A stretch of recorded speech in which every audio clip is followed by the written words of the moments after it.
ഒരാളുമാണ്.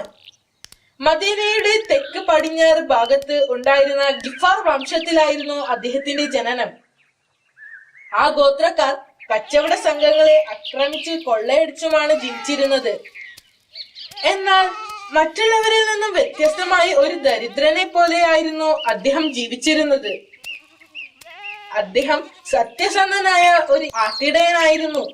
അദ്ദേഹം തന്റെ കുട്ടിക്കാലത്ത് തന്നെ സത്യത്തെക്കുറിച്ച് അന്വേഷിക്കുമായിരുന്നു.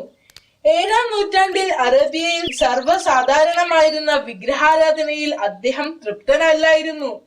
അദ്ദേഹം സർവശക്തനായ അള്ളാഹുവിൽ വിശ്വസിക്കുകയും കൂടുതൽ സമയവും അതിനുവേണ്ടി ചിലവഴിക്കുകയും ചെയ്തിരുന്നു.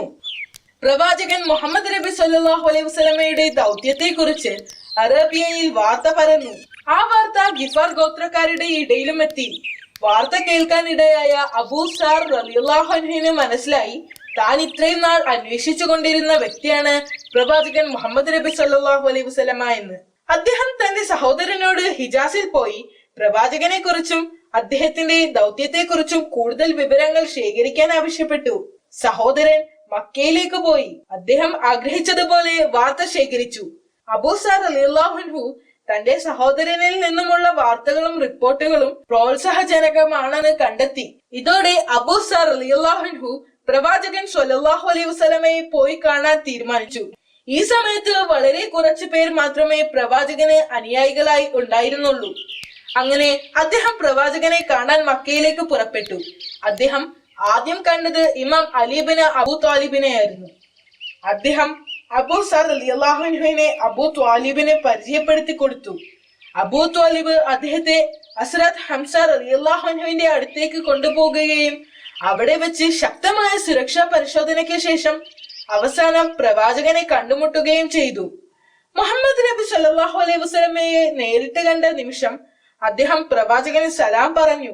ഇസ്ലാമിൽ പരസ്പരം സലാം പറയുന്ന സംസ്കാരത്തിന് വളരെ മുൻപായിരുന്നു അത്. പ്രവാചകന്റെ സൗന്ദര്യവും സ്വഭാവവും അബൂ സാർ റളിയല്ലാഹു അൻഹുവിനെ വളരെയധികം ആകർഷിച്ചു. അദ്ദേഹം പ്രവാചകനോട് പറഞ്ഞു, അള്ളാഹു അല്ലാതെ മറ്റൊരു ദൈവമില്ല എന്നും മുഹമ്മദ് മുസ്തഫ സല്ലല്ലാഹു അലൈഹി വസല്ലമ അള്ളാഹുവിന്റെ ദാസനും ദൂതനുമാണെന്നും ഞാൻ സാക്ഷ്യം വഹിക്കുന്നു. പിന്നെ അദ്ദേഹവും അദ്ദേഹത്തിന്റെ സഹോദരനും ഇസ്ലാം സ്വീകരിച്ചു. മുഹമ്മദ് നബി മുസ്തഫ സല്ലല്ലാഹു അലൈഹി വസല്ലമയെ എല്ലാവരും യാ റസൂലല്ലാഹ് എന്ന് അഭിസംബോധനം ചെയ്യുമ്പോൾ അദ്ദേഹത്തിന്റെ പ്രിയ സുഹൃത്ത് എന്ന അർത്ഥം വരുന്ന യാ ഹബീബി എന്നായിരുന്നു അഭിസംബോധനം ചെയ്തിരുന്നത്. അബൂ സാർ ഗഫാരി റളിയല്ലാഹു അൻഹു കുറച്ചു ദിവസം മക്കയിൽ താമസിച്ചു. അദ്ദേഹം മക്കയിൽ താമസിച്ചിരുന്ന ആ സമയത്ത് ആരാധനാലയത്തിനടുത്ത് വെച്ച് അദ്ദേഹം പ്രസംഗിച്ചു. അദ്ദേഹം പ്രസംഗിക്കുന്ന സമയത്ത് ശത്രുക്കൾ അദ്ദേഹത്തെ വളയുകയും അടിക്കുകയും ചെയ്തിരുന്നു. അത്തരം സമയത്ത് പലപ്പോഴും പ്രവാചകന്റെ അമ്മാവൻ അൽ അബ്ബാസ് ഇബ്നു അബ്ദുല്ലാഹ് മുത്തലിബ് ആയിരുന്നു അദ്ദേഹത്തെ രക്ഷിച്ചിരുന്നത്. അദ്ദേഹം എല്ലാ കാര്യങ്ങളും പ്രവാചകനെ വിശദമായി അറിയിക്കുകയും ചെയ്തിരുന്നു. ഒരിക്കൽ പ്രവാചകൻ അബൂ സാർ റളിയല്ലാഹു അൻഹുവിനെ വിളിപ്പിച്ചു. എന്നിട്ട് അദ്ദേഹത്തോട് അദ്ദേഹത്തിന്റെ ഗോത്രത്തിലേക്ക് മടങ്ങിപ്പോകാൻ ആവശ്യപ്പെട്ടു. മദീനയിൽ മുസ്ലിം സമുദായം സ്ഥാപിക്കുന്നത് വരെ അവിടെ തങ്ങാൻ ആവശ്യപ്പെടുകയും ചെയ്തു. മടങ്ങിപ്പോകാൻ ആദ്യം വിസമ്മതിച്ചെങ്കിലും പ്രവാചകൻ മുഹമ്മദ് നബി മുസ്തഫ സല്ലല്ലാഹു അലൈഹി വസല്ലമ നിർബന്ധിച്ചപ്പോൾ അദ്ദേഹം സമ്മതിച്ചു. അദ്ദേഹം തന്റെ കുടുംബത്തിലേക്ക് മടങ്ങുകയും തന്റെ സ്വാധീനം ഉപയോഗിച്ച് മുഴുവൻ കുടുംബാംഗങ്ങളെയും ഇസ്ലാമിലേക്ക് കൊണ്ടുവരികയും ചെയ്തു. അബൂ സാർ ഗഫാരി റളിയല്ലാഹു അൻഹു മനസ്സിലുള്ളത് വെട്ടിത്തുറന്ന് പറയുന്ന പ്രകൃതനായിരുന്നു. അതിന്റെ ഭവിഷ്യത്തുകളെ കുറിച്ച് അദ്ദേഹത്തിന് ഭയമില്ലായിരുന്നു. അബൂ സാർ റളിയല്ലാഹു അൻഹുവും അദ്ദേഹത്തിന്റെ സഹോദരനും തന്റെ ഗോത്രവർഗക്കാർക്കിടയിൽ അവരുടെ വിശ്വാസത്തെ കുറിച്ച് സംസാരിക്കാൻ തുടങ്ങി. അവിടെയുള്ള യുവാക്കൾ അബൂ സാർ റളിയല്ലാഹു അൻഹുവിന്റെയും അദ്ദേഹത്തിന്റെ സഹോദരന്റെയും ഈ പുതിയ വിശ്വാസത്തെ ഇഷ്ടപ്പെട്ടില്ല. അവർ അവരുടെ വിരോധം അദ്ദേഹത്തിനോടും സഹോദരനോടും പ്രകടിപ്പിക്കാൻ തുടങ്ങി. ഇത് താങ്ങാവുന്നതിലപ്പുറം എത്തിയപ്പോൾ അവർ ഗോത്രത്തലവന്റെ അടുത്ത് റിപ്പോർട്ട് ചെയ്തു. അവരുടെ ഗോത്രവർഗക്കാർക്കിടയിൽ അബൂ സാർ റളിയല്ലാഹു അൻഹുവിന് നല്ല ബഹുമാനമായിരുന്നു. ഗോത്രത്തലവൻ അവരെ അങ്ങോട്ട് വിളിപ്പിച്ചു. അബൂ സാർ റളിയല്ലാഹു അൻഹുവും സഹോദരനും അദ്ദേഹത്തിന്റെ മുന്നിൽ വന്നു നിന്നു. ഗോത്രത്തലവൻ സഹോദരന്മാരുണ്ടാക്കിയ കുഴപ്പങ്ങളെ കുറിച്ച് ചോദ്യം ചെയ്യാൻ തുടങ്ങി. അബൂ സാർ റളിയല്ലാഹു അൻഹു ആദരവോടും ബഹുമാനത്തോടും കൂടി തെളിവ് സഹിതം വാദിച്ചു. അബൂ സാർ റളിയല്ലാഹു അൻഹുവിന്റെ നീണ്ടു നിന്ന വാദം ഗോത്രത്തലവൻ ശ്രദ്ധിച്ചു കേട്ടുകൊണ്ടിരുന്നു. അത് കഴിഞ്ഞ് കുറച്ചു സമയം സഹോദരന്മാരുടെ പുതിയ വിശ്വാസത്തെ കുറിച്ചായിരുന്നു ചർച്ച. അതിനുശേഷം താനും ഇസ്ലാം മതം സ്വീകരിക്കാൻ പോകുകയാണെന്ന് ഗോത്രത്തലവൻ പ്രഖ്യാപിച്ചു. ഈ സംഭവം ഗോത്രവർഗത്തിലെ എല്ലാവരിലും ഞെട്ടലുണ്ടാക്കി. ഇവിടെ അസാധാരണമായതെന്തോ നടക്കാൻ പോകുകയാണെന്ന് അവർ മനസ്സിലാക്കി. അങ്ങനെ അവർ അബൂസർ റളിയല്ലാഹു അൻഹുവിനോട് പ്രവാചകനെയും അദ്ദേഹത്തിന്റെ സന്ദേശങ്ങളെയും കുറിച്ച് ചർച്ച ചെയ്യാൻ പോയി. പ്രവാചകനെയും അദ്ദേഹത്തിന്റെ ദൗത്യത്തെ കുറിച്ച് നിരവധി പേരെ അവർ പറഞ്ഞു ബോധ്യപ്പെടുത്തി. ആ സംഭവത്തിന് ശേഷം ധാരാളം ചെറുപ്പക്കാർ ഇസ്ലാം മതം സ്വീകരിച്ചു. അബൂസർ റളിയല്ലാഹു അൻഹു തന്റെ ജനങ്ങളെ ഇസ്ലാം മതം പഠിപ്പിച്ചുകൊണ്ടേയിരുന്നു. അദ്ദേഹം മദീനയിലുണ്ടായിരുന്ന ഏതാനും വർഷങ്ങൾ ഇമാം അലി ഇബ്നു അബി താലിബുമായി വളരെ നല്ല ഒരു സൗഹൃദത്തിലായിരുന്നു. സൽമാൻ അൽ ഫർസി റളിയല്ലാഹു അൻഹു, അബൂസർ ഗഫാരി റളിയല്ലാഹു അൻഹു, മിഖാദ് ബിൻ അസ്വാദ് റളിയല്ലാഹു അൻഹു, അമ്മർ യാസിർ റളിയല്ലാഹു അൻഹു എന്നീ 4 പേർ എപ്പോഴും ഇമാം അലി ബിൻ അബി താലിബിന്റെ കൂടെ കാണുമായിരുന്നു. ഹിജ്റ 9-ാം വർഷം റോമക്കാരെ നേരിടാൻ പ്രവാചകൻ മുഹമ്മദ് നബി മുസ്തഫ സ്വല്ലല്ലാഹു അലൈഹി വസല്ലമ ഒരു വലിയ സൈനിക പ്രവർത്തനത്തിന് തയ്യാറായി. കാരണം അവർ മുസ്ലിങ്ങളെ ആക്രമിക്കുന്നതിന് പദ്ധതി തയ്യാറാക്കുന്നതായി പ്രവാചകൻ അറിയാനിടയായി. തബൂക്കിലേക്ക് പോകാൻ തീരുമാനിച്ചു. മദീനയുടെ ഭരണാധികാരിയായി ഇമാം Ali bin Abi Talib നിയമിതനായി. Abuzar റളിയല്ലാഹു അൻഹു പ്രവാചകൻ മുഹമ്മദ് നബി മുസ്തഫ സ്വല്ലല്ലാഹു അലൈഹി വസല്ലമയുടെ കൂടെ തന്നെ ഉണ്ടായിരുന്നു. അവർ ഒട്ടകങ്ങളെ തയ്യാറാക്കുകയും അതിന്റെ പുറത്ത് അവർക്ക് വേണ്ട സാധനങ്ങളെല്ലാം ഒരുക്കി വെക്കുകയും ചെയ്തു. അവർ യാത്ര പുറപ്പെട്ടു. എന്നാൽ അബൂസർ റളിയല്ലാഹു അൻഹുവിന്റെ ഒട്ടകം വളരെ പ്രായം ചെന്നതും അവശനുമായിരുന്നു. മറ്റൊട്ടകങ്ങളോടൊപ്പം നടന്നെത്താൻ കഴിയുമായിരുന്നില്ല. കുറെ ദൂരം യാത്ര ചെയ്തപ്പോൾ അബൂസർ റളിയല്ലാഹു അൻഹു കുറെ ദൂരം പുറകിലായി. അപ്പോൾ അദ്ദേഹം ആ ഒട്ടകത്തെ അവിടെ ഉപേക്ഷിച്ച് സാധനങ്ങളെല്ലാം സ്വന്തം ചുമലിലേറ്റി യാത്ര തുടർന്നു. ആളുകൾ തിരിഞ്ഞു നോക്കിയപ്പോൾ അദ്ദേഹത്തെ കാണാനില്ലായിരുന്നു. അദ്ദേഹം ദൗത്യത്തിൽ നിന്നും പിൻവാങ്ങി എന്നാണ് അവർ കരുതിയത്. അവർ അദ്ദേഹത്തെ തിരഞ്ഞു. അപ്പോൾ ചുമലിൽ ബാഗുമേന്തി നടന്നു വരുന്ന അബൂസർ റളിയല്ലാഹു അൻഹുവിനെ അവർ കണ്ടു. അവർ പ്രവാചകന്റെ അടുത്തേക്ക് മടങ്ങിപ്പോയി നടന്ന കാര്യങ്ങൾ പ്രവാചകനെ അറിയിച്ചു.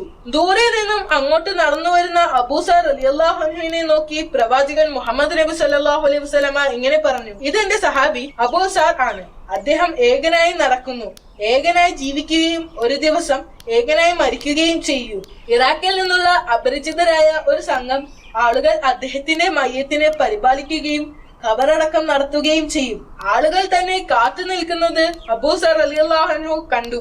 അദ്ദേഹം അവരോടൊപ്പം ചേരുകയും യാത്ര തുടരുകയും ചെയ്തു. അദ്ദേഹം നല്ലൊരു ഭക്തനായിരുന്നു. അദ്ദേഹത്തിന്റെ ദിവസങ്ങൾ പ്രാർത്ഥനയ്ക്കും ഇബാദത്തിനും വേണ്ടിയായിരുന്നു കൂടുതലും ചിലവഴിച്ചിരുന്നത്. വളരെ കുറഞ്ഞ ഭക്ഷണം കഴിക്കുന്ന അദ്ദേഹം ചിലപ്പോൾ കുറച്ച് ഈന്തപ്പഴങ്ങൾ മാത്രമായിരുന്നു ഒരു ദിവസം കഴിച്ചിരുന്നത്. എപ്പോഴും അദ്ദേഹം എന്താണ് ഒരു ജോഡി വസ്ത്രം മാത്രം ധരിക്കുന്നത് എന്നും ഒരാൾ അദ്ദേഹത്തോട് ചോദിച്ചു. അബൂസർ റളിയല്ലാഹു അൻഹു ഇങ്ങനെ മറുപടി നൽകി: എനിക്ക് മറ്റൊരു ജോഡി വസ്ത്രങ്ങൾ ഉണ്ടായിരുന്നു, പക്ഷേ കൂടുതൽ ആവശ്യമുള്ള ഒരാളെ ഞാൻ കണ്ടപ്പോൾ അത് അയാൾക്ക് കൊടുത്തു. ഒരു ജോഡി വസ്ത്രം പോലും ഇല്ലാത്ത ഒരാളെ കാണുമ്പോൾ എനിക്കെങ്ങനെ ഒരു ജോഡി വസ്ത്രം സൂക്ഷിക്കാനാകും? അദ്ദേഹത്തിന്റെ മറുപടി ആ മനുഷ്യനെ അത്ഭുതപ്പെടുത്തി. അബൂസർ റളിയല്ലാഹു അൻഹു ഒരു മഹാനായ മനുഷ്യനാണെന്നും അതേസമയം ഒരു സാധാരണക്കാരനാണെന്നും അദ്ദേഹം തിരിച്ചറിഞ്ഞു. സിറിയയിലെ അമീർ ഒരിക്കൽ അബൂസർ റളിയല്ലാഹു അൻഹുവിന്റെ ആവശ്യങ്ങൾ നിറവേറ്റാൻ 300 ദിനാർ അദ്ദേഹത്തിന് കൊടുത്തയച്ചു. അദ്ദേഹം ആ പണം സ്വീകരിച്ചില്ല. അദ്ദേഹം അത് തിരിച്ചു നൽകിക്കൊണ്ട് അമീറിന്റെ ദാസനോട് ഇങ്ങനെ പറഞ്ഞു: എന്നേക്കാൾ അർഹരായ ആളുകളെ കണ്ടെത്തി ആ പണം അവർക്ക് നൽകുക. അദ്ദേഹം ഒരു ലളിത ജീവിതം നയിക്കുകയും മരിക്കുന്നതുവരെ അള്ളാഹുവിൽ ജീവിതം സമർപ്പിക്കുകയും ചെയ്തിരുന്നു. തന്റെ ജീവിതത്തിലെ അവസാന നാളുകളിൽ അദ്ദേഹം റബ്സയിലേക്ക് മാറി. അദ്ദേഹത്തിന്റെ മരണസമയത്ത് അദ്ദേഹം റബിസയിൽ താമസിച്ചു. അദ്ദേഹത്തിന്റെ മകൾ മാത്രമേ കൂടെ ഉണ്ടായിരുന്നുള്ളൂ. തന്റെ പിതാവ് മരിക്കാൻ പോകുകയാണെന്ന് അറിഞ്ഞപ്പോൾ തന്റെ സുരക്ഷയെക്കുറിച്ച് അവൾ ആശങ്ക പ്രകടിപ്പിച്ചു. അദ്ദേഹത്തിന്റെ മരണശേഷം അവളെ സംരക്ഷിക്കാൻ ആരും ഉണ്ടാകില്ലെന്ന് അവൾ ഭയന്നിരുന്നു. എന്നിരുന്നാലും അദ്ദേഹത്തിന് അള്ളാഹുവിൽ വലിയ വിശ്വാസമുണ്ടായിരുന്നു. അദ്ദേഹം തന്റെ മകളോട് പറഞ്ഞു: ഭയപ്പെടേണ്ട, ഞാൻ മരിക്കുന്നതിന് മുൻപ് തന്നെ ചില വിശ്വാസികൾ നമ്മെ സഹായിക്കുവാൻ ഇവിടെ എത്തും. കുറച്ചു സമയത്തിന് ശേഷം കുറച്ച് ആളുകൾ അവരുടെ വീട്ടിലേക്ക് നടന്നു വരുന്നത് അദ്ദേഹത്തിന്റെ മകൾ കണ്ടു. അവൾ തന്റെ പിതാവിന്റെ അടുക്കൽ വിവരം പറഞ്ഞു. ഭക്ഷണം കൊടുക്കാതെ അവരെ പറഞ്ഞു വിടരുത് എന്ന് അദ്ദേഹം അവളോട് പറഞ്ഞു. എന്നിട്ട് അദ്ദേഹത്തെ കിബിലയുടെ നേരെ തിരിച്ചു കിടത്താൻ മകളോട് ആവശ്യപ്പെട്ടു. ആ ദിവസം തന്നെ അദ്ദേഹം വഫാത്താവുകയും ചെയ്തു. അബൂസർ റളിയല്ലാഹു അൻഹു ആവശ്യപ്പെട്ടതുപോലെ ഭക്ഷണത്തിന് ശേഷം ആ വിശ്വാസികൾ അദ്ദേഹത്തിന്റെ മകളെയും കൂടെ കൊണ്ടുപോയി. പ്രവാചകൻ പ്രവചിച്ചതുപോലെ അബൂസർ റളിയല്ലാഹു അൻഹു വഫാത്താവുമ്പോൾ ഒറ്റയ്ക്കായിരുന്നു. പ്രവാചകൻ റസൂൽ സ്വല്ലല്ലാഹു അലൈഹി വസല്ലമ അദ്ദേഹത്തിന്റെ അനുയായികളിൽ അദ്ദേഹത്തെ ഒരു മഹാനും വിശ്വസ്തനുമായി പരിഗണിച്ചിരുന്നു.